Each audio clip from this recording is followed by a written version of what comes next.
The Battle for China's Good Enough Market was written in 2007, and that was a time where people were wondering whether they should get into what we ultimately called the good enough market segment. The reason we termed the segment good enough as opposed to premium was that it was producing products that were reliable enough at a low enough price so that masses could actually participate and buy the products.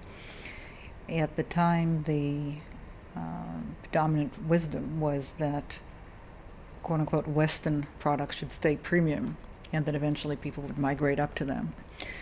We concluded that that was not the case, that it would be wise to get into the good enough segment, that in fact, while you would have a lower margin, you would, to use a very old way of describing things, go down the experience curve much faster with cheap labor in China and with mass production. You would soon acquire a similar quality, if not the exact same quality, and could actually surpass some of the quality that Western companies were bringing to China.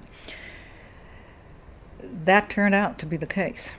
Companies that did not follow that line are not major companies in China these days. Mostly are not.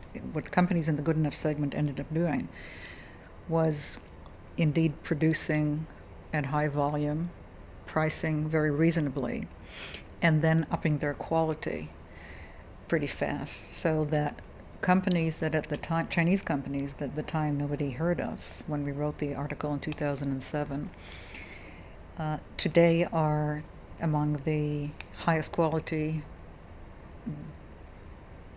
best and highest distributed companies in the world.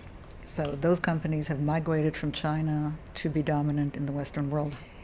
It was important then for people to understand they should be getting into it, whether they were Chinese or Western companies.